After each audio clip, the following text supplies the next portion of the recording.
Hey y'all, I'm James Wright. Welcome to my shop. So you want to buy a chisel, but what should you be looking for when you're picking out that perfect chisel for you? Well, you're in luck. Today, we're going to dive in and find out.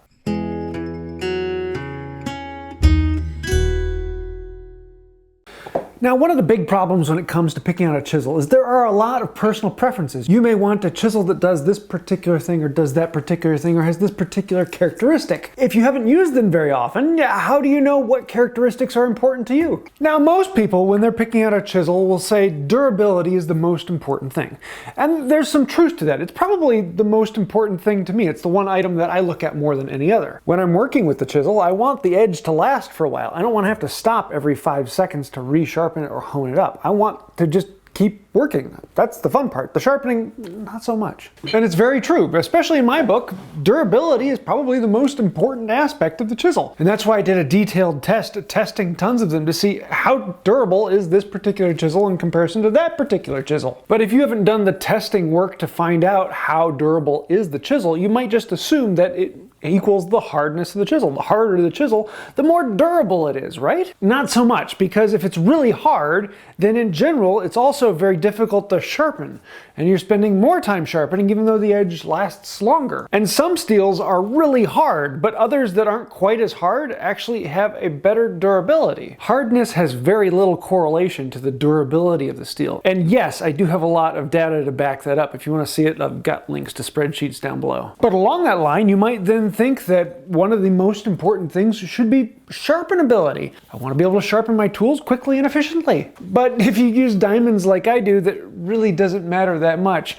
They'll all sharpen pretty quickly with diamonds. Now, if you use water stones or oil stones, then that might be very important. There are some chisels here that are an absolute pain to work with on water stones. But on a diamond, it's really only a couple seconds longer. Now, I'm sorry, I've been beating around this argument for a little while here, but to a lot of people, the most important aspect of the chisel is price.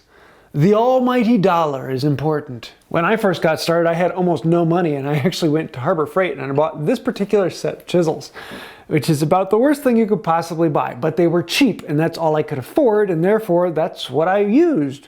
Do they cut wood? Yes. Can I make mortises with them? Yes.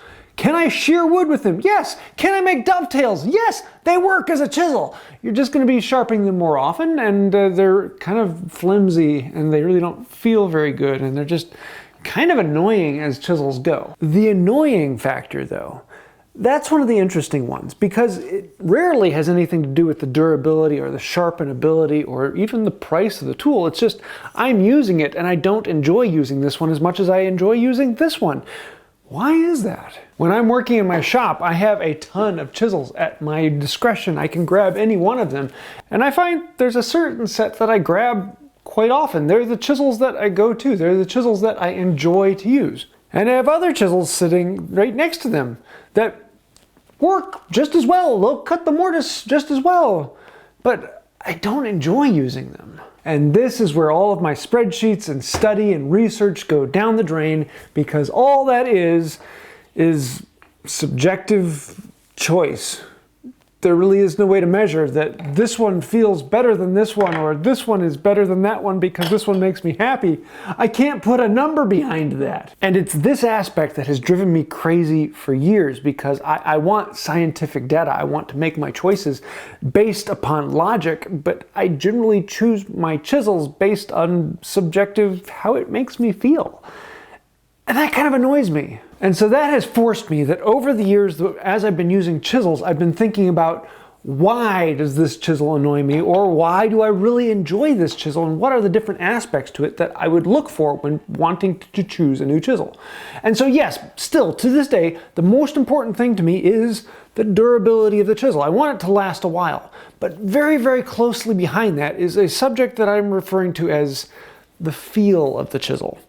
And I kind of want to break that down into a couple different characteristics that we can look at. So when you're looking at a chisel, you can start to understand what are the aspects you should be looking at when you're using it to find out, is this the right chisel for you? So we're going to break the chisel down into 3 basic parts, and then a 4th that's kind of like the extra. Number 1, you have the handle of the chisel. Number 2, you have the connection between the handle and the head. And then number 3, you have the head of the chisel. This is where all the work takes place, but this is the human interface. It's the human interface I find to be interesting most often. So I'm going to bring up this one to you. This is the Nerix Richter chisel, and it's one of my favorites. I absolutely love it, except for the handle. The handle is really, really close, and it's almost what I want, but I want some flat sides on it. And that's why for most of mine, I've modified them with these flat sides. It's the exact same profile, except for they just give me those registration grips that feel good in my hand. And every time I pick up this chisel, it drives me bonkers because this feels so good. It brings joy to my face every time I get to hold it.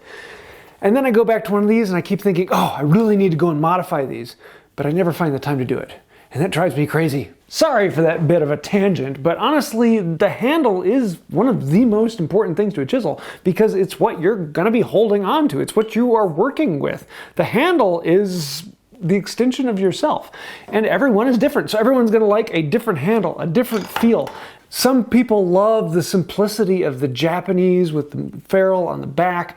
I honestly just can't get around it. The handles are way too thin and small. I want something I can grip onto and hold onto, and those drive me crazy, but I know a lot of people love them. Some people love the London pattern. Yeah, I'm looking at you, Rex. Personally, I don't like them. There's just too much going on, and I always feel like there's just, yeah, it just doesn't feel good to me. But you'll never know if you like it until you try it. And that's one of the things about the handles is, honestly, you don't know until you give it a try, and it's going to be different for every different person. Next up, we have the connection between the body and the head. This joint right here, you don't interact with it very much, but this is one of the things that most people pick right off the bat, whether they want it or not. And in general, they come down to 3 different types. First up, you have the tang. It has the metal actually going up into the wood. Often have a ferrule, but a lot of the plastic ones don't. This one you can actually see through. You can see the tang coming up into the body. Next, you have a socket where the wood goes into the metal. And it means that you don't need a ferrule. Everything you push in is actually going in and securing it a little better. Then number 3, you have the all-in-one. And this is kind of a little of both. You see this a lot on the Japanese, where it looks like it's a socket. It's got that big flare, and the wood does go inside of it. But it also has a metal spoke that comes up into the body. So it has a little of both. The best of both worlds, right? Yeah, well, honestly, that's another personal preference. A lot of people like it because it's a lot heavier. There's a lot more metal in there. And a lot of people don't like it because it's heavier. There's a lot more metal in there. So it's kind of one of those things where it may be great, but it may not be. Depends on you. Tang chisels tend to be longer because they need the metal to go up farther. Socket chisels tend to be a little shorter, but in some cases they're not. You just have more space for the blade. And this particular socket is almost the same length as my tang, but most of it is the blade, and there's this little handle back here. Socket chisels tend to be very blade heavy because there isn't a lot of wood on the top, whereas tang chisels tend to be a little longer and they tend to be a little bit more handle heavy and less blade on the bottom. My personal preference is the tang. I love this longer handle. It gives me more options to hold it up close. I can really meet up on it for pairing. I can get both hands in there nicely. I really love the shape and feel of the tang chisels. You go and talk to others, like Rex, he absolutely loves these socket chisels. He wants them to be shorter. He wants his weight up on the iron and not back on the handle. Just, again, personal preference. Different people like different things. Next up, when it comes to the head of the chisel, the business end, often the shape, style, and weight of this is determined by what is this particular chisel supposed to do. And yes, not all chisels are the same. These 3 chisels could all be considered bench chisels, but they're all very different. This one has flat sides, absolutely flat all the way along. There's no bevel to it all. A lot of times you'll hear this referred to as a firmer chisel. It's the one when you want to bash out a lot of material. It's not the delicate chisel. It's the one you want to really crank on. You can hit this thing. As you can see, someone here did and didn't put a handle on there. This is a bevel-edged chisel, and you can see it has a bevel on the edge, unlike the square edge. But the bevel doesn't come all the way down. I've got about a 1/16 inch or so for the bevel all the way along here. And this gives you kind of the best of both worlds. It's still a little stronger, but the bevel allows you to get into tighter corners. The common style nowadays that most people prefer for their bench chisels is like this. It is a bevel-edged chisel, but the bevel comes all the way to the edge, and sometimes you'll even get them that they're so sharp that these sides will cut your finger if you slide on it. Most people end up taking a sharpening stone to the side to actually dull it out a little bit so you're not constantly slicing up the sides of your fingers. The beveled edge allows you to get right tight into that corner on dovetails and get into those tight spaces. But in all honesty, even with a 1/16 inch, I can still get right tight into that corner by just doing this. Look at that. I got right into that corner. Isn't that kind of cool? Just a little bit of an angle, and this does the same thing. Or you can be crazy and get a specialty fishtail chisel, and that allows you to get back into those compound corners all the way. Ooh, isn't that nice? One trick pony. Not to mention, when talking about the head of the chisel, you can have it long like a paring chisel, or you can have it really short like a butt chisel. Lots of different styles in between. You can have it really thick and heavy, or you can have it very thin and dainty. And what's the best one? It really depends on you and what you like. There is no best. There is no way that one is better than the other. They all have different pros and cons, and it just comes down to you and what you like. But then you also have laminated chisels. These are ones that have a different piece of steel here than what they have back here.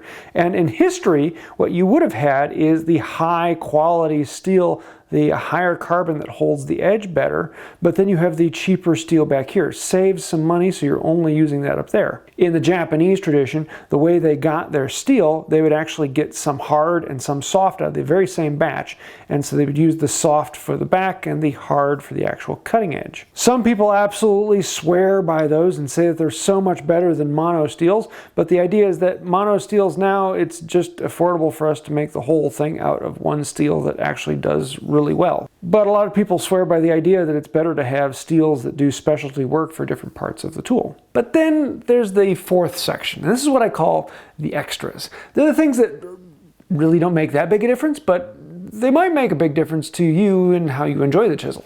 So when it comes to special extras, it's just those things that make it nice. The collar that goes around, a bit of leather in between the metal and the wood for absorption. Some chisels with the steel that goes all the way up have a metal cap on the end that's actually part of the same steel going all the way through. So you can really bash on this with a metal hammer and still drive your power all the way through rather than having the wood absorb some of it. Some chisels do weird things, like this lamination between the steel and the titanium actually has dovetails. The Japanese hollow out the back to make them easier to flatten.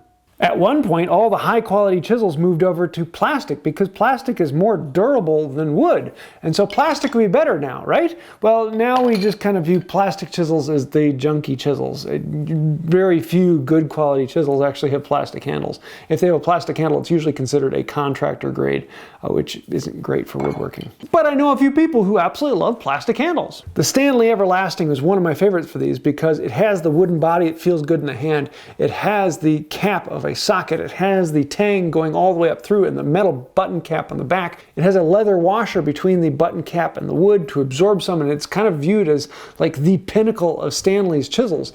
But if you've ever used them, they're just not terribly comfortable. Though I do know a few people who really like them. So when it's all said and done, the question is, what should you look for in a chisel? And honestly, most of the characteristics I talk to are very subjective. They're just depending upon you. And unfortunately, the only way you're going to know what methods and types you like is to give them a try. And so that usually means try and find a friend who has a couple that you can borrow and play with and see how they go. Go to different shows where you can try them out and see, how does this feel to me? Because different people like different things.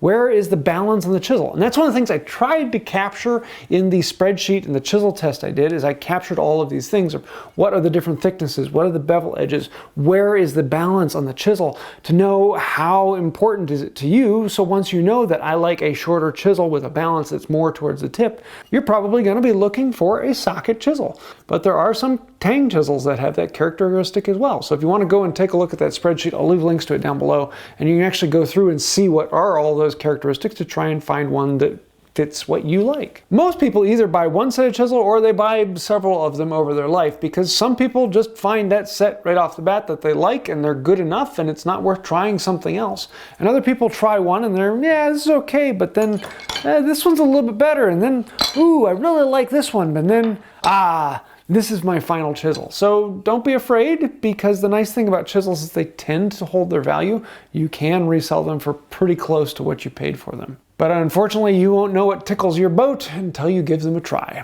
So I hope you liked this video, and I'm sure that there are lots of other things that I didn't talk about that I could have talked. I'm sure that there's some things that are very important to you that I didn't mention, so go ahead and throw those in the comments down below. And thank you for that. It helps out the channel. Anytime you like, comment, share, subscribe. Okay, you know how that works, but really, it does mean a lot, so thank you for that. And if you want to find out more, I have links down below with other information on past chisel tests and other things coming up. And if you have something you'd like me to test, let me know that as well. As well as all of those people scrolling over there, those are some of the patrons on Patreon. And between patrons and members, you are the one that makes this happen. you sponsor this channel and not some random company. I don't get to spout off what some company tells me to spout off. I get to talk about what I want to talk about and say what's actually important to me. So thank you for that. You're allowing me to do that, and that means a lot. So I think that'll do it for today, and until next time, have a wonderful day. Now, I could talk about how some companies are on the cutting edge of technology, and yet others are just there to chisel you out of your money. But the sad truth is only one type of chisel ever made it to space. Yes, Tang.